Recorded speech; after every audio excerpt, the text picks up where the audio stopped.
Welcome back. I'm Christopher Forbush, and this is part 2 of the series on electing good candidates. Our topic in this part is what are correct principles. To start, it helps to know what a principle is. A principle is a fundamental proposition that serves as the foundation or basis for a system of belief or behavior.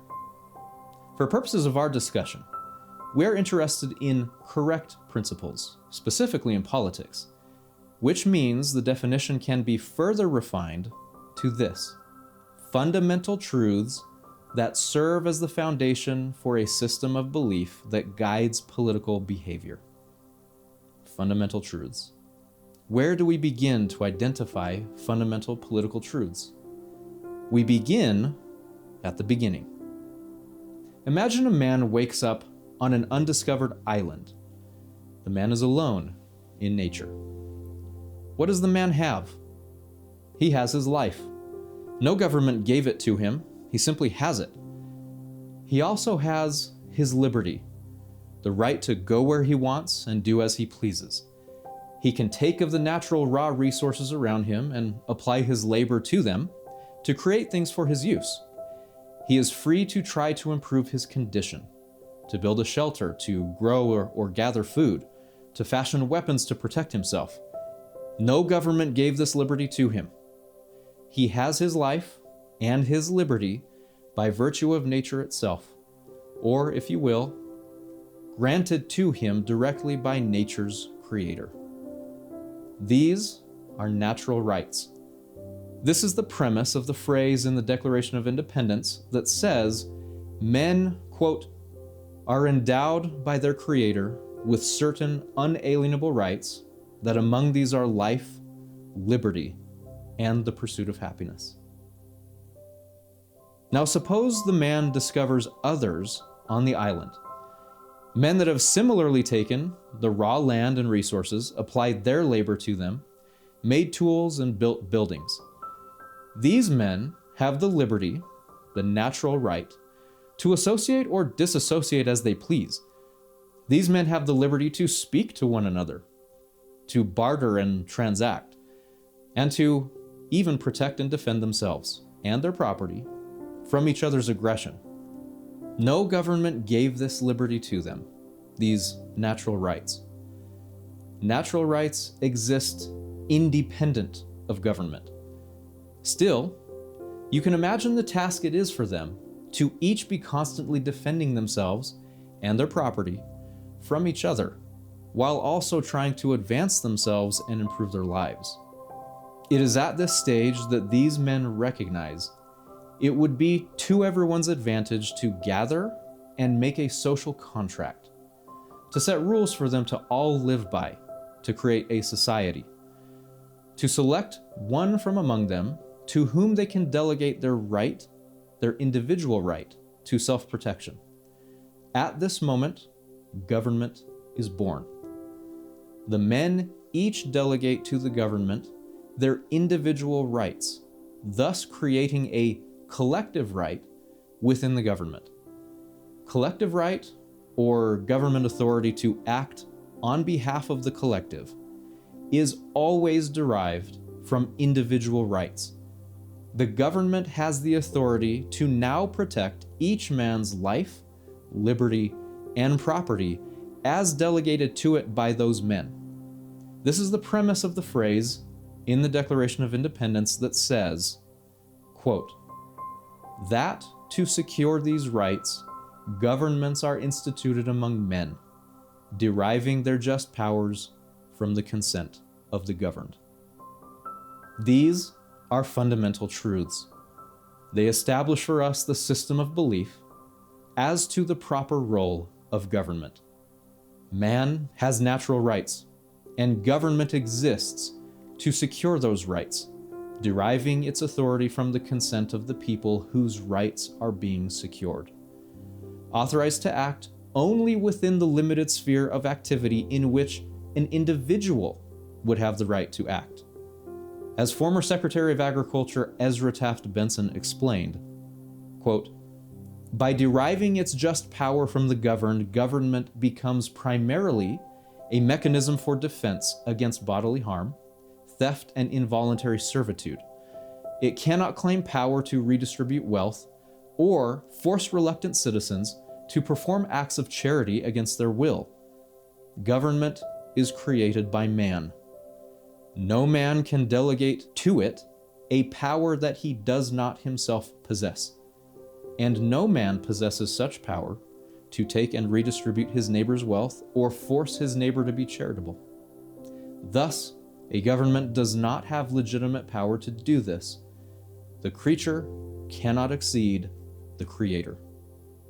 As far as guidance goes, the principle that a government's authority cannot exceed individual authority should be enough on its own to settle whether or not any proposed action is within a government's proper role. But I recognize that as basic as that is, it is broad enough that applying it is sometimes complex. So I find it often helps to get a little bit more granular. The proper role of government, as a term of art, is a collection of correct principles. When someone says that something is not within the government's proper role, they are often referring to the violation of some principle under the proper role umbrella. There are too many principles to make a comprehensive list here, but some are worth noting. Number 1, a government's authority to tax is limited to the degree strictly necessary to carry out its proper functions. A government should not tax beyond its legitimate needs.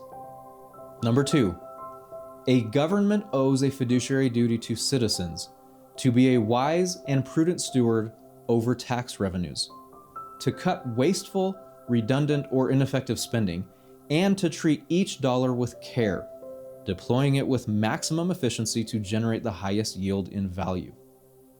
Number 3, each individual or entity that enjoys the protection or service of a government should be compelled to bear his, her, or its fair share of the burden or cost to such government of performing such protection or service. Number 4, it is improper for the government to socialize costs among the people, meaning those who do not experience a benefit themselves should not be compelled to pay toward that benefit for others. Number 5, any task or service performed by government should be carried out by the lowest level of government possible. If a task can be adequately performed by a city government, such tasks should not be performed by the county or state or federal governments.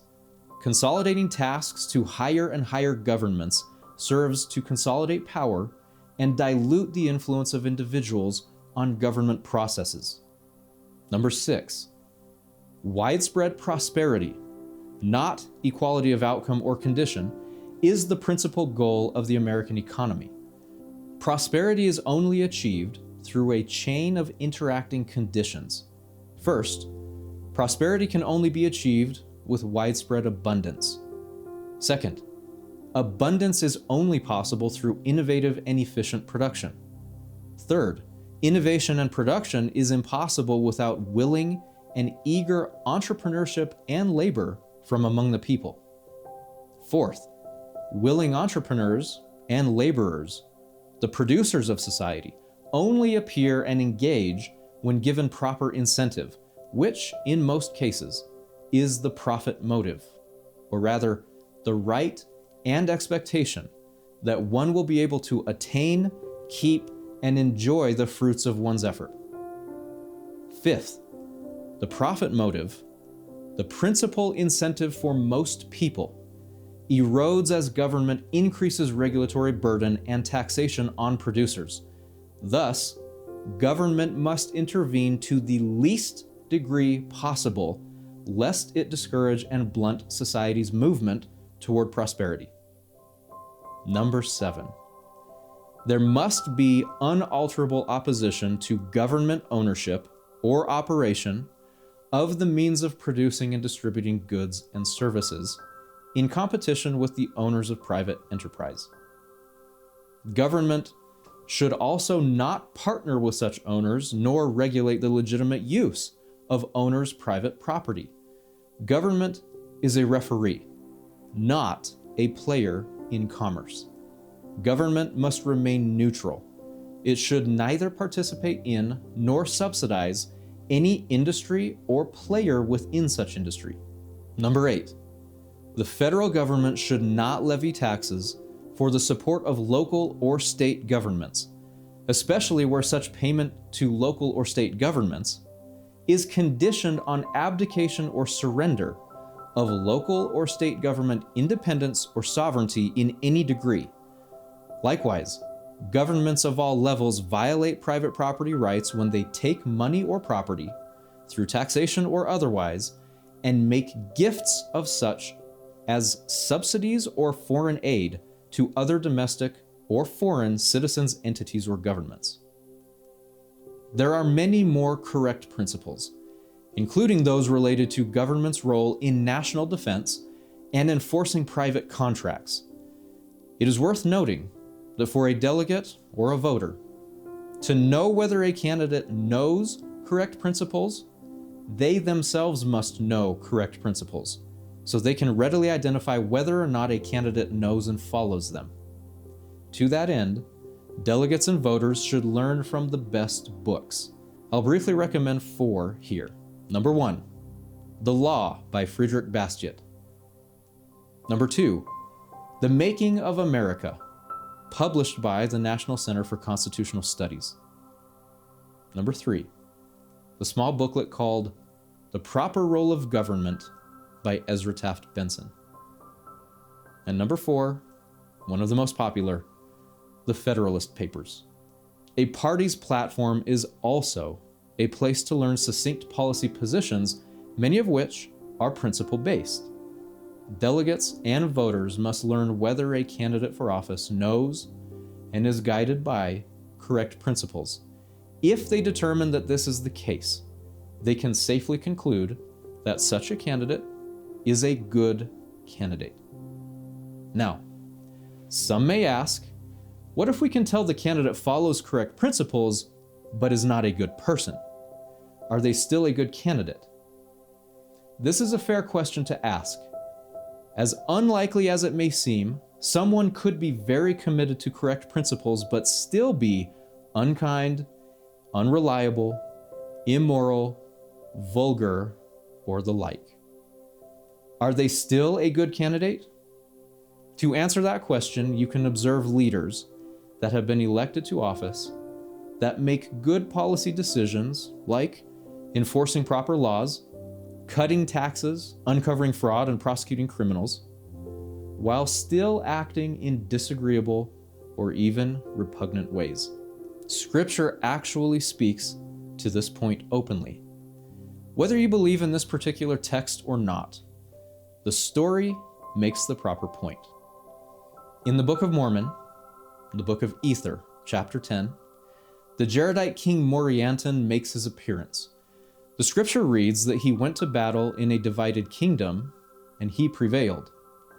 Then, in verses 10 and 11, quote, "And after that he had established himself king, he did ease the burden of the people, by which he did gain favor in the eyes of the people, and they did anoint him to be their king. And he did do justice unto the people, but not unto himself, because of his many whoredoms. Wherefore, he was cut off from the presence of the Lord. He did do justice to the people, but not to himself."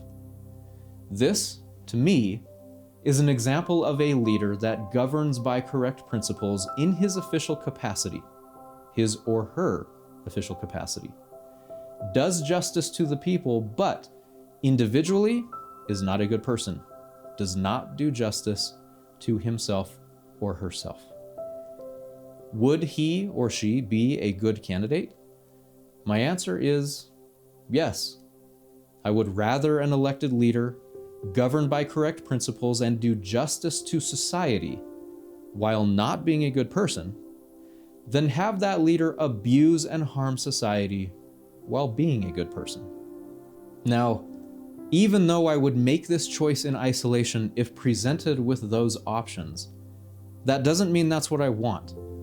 Quite different, actually. If I can find a candidate that follows correct principles while also being a good person, that candidate is not simply good, they are exceptional. They are a great candidate. That candidate is the kind of person I give money to, that I volunteer to work for to get him or her elected. That is the kind of candidate we should all hope to get into office and then work to keep there as long as we can. Delegates and voters, be cautious toward candidates that can't demonstrate that they know and follow correct principles. Be cautious toward candidates that try to inflate the importance of their experience or their endorsements or any of the other typical political characteristics. Don't be deceived. Vet candidates rigorously.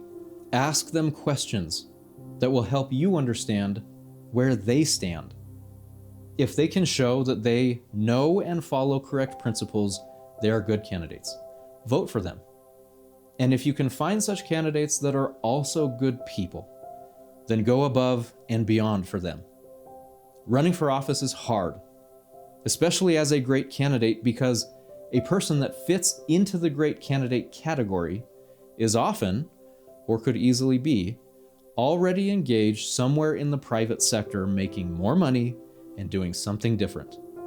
Political positions, at least for ethical office holders, don't pay that well compared to pretty much anything else a great candidate could be doing.